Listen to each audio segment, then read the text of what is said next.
Hello my dear lovely people. Yes, flying for learning and exploring. మరి on the వేలో ఉన్నాను ఇండోనేషియాకి.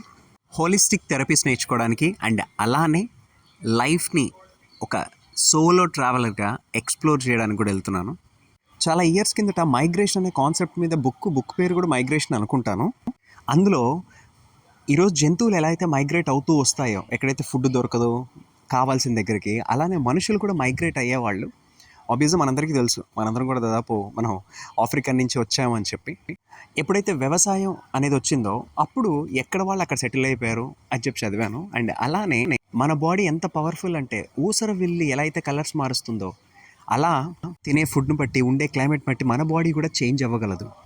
Finally పాయింట్కి వచ్చేస్తే, ఎక్స్పీరియన్స్ కావాలన్నా, నాలెడ్జ్ కావాలన్నా, ఎక్స్పీరియన్షియల్ లెర్నింగ్ కావాలన్నా, ఫిజికల్లీ అండ్ మెంటల్లీ మనం స్ట్రాంగ్గా మారాలంటే నాకు తెలిసి ట్రావెలింగ్ అనేది ఒక బెస్ట్ ఆప్షన్. ట్రావెలింగ్ అందరికీ సెట్ అవ్వాలని రూల్ లేదు. లేదా కనీసం సంవత్సరానికి ఇంటర్నేషనల్ ట్రిప్ ఒకటి, నేషనల్ ట్రిప్ ఒకటి వేయగలిగితే మీలో మీకు తెలియకుండా చాలా డిఫరెన్స్ చూస్తారు. కమింగ్ 8 to 9 days మన ఇండోనేషియాలో ఉండబోతున్నాను. ఇక్కడ అద్భుతమైన విషయాలు, అంటే ఏదో లొకేషన్స్, ఇదేదో ట్రావెలింగ్ వీడియోలు అయితే కాదు, అద్భుతమైన లెర్నింగ్ వీడియోస్. ఇంకొక అద్భుతమైన లెర్నింగ్ వీడియోతో రేపు కలుద్దాం.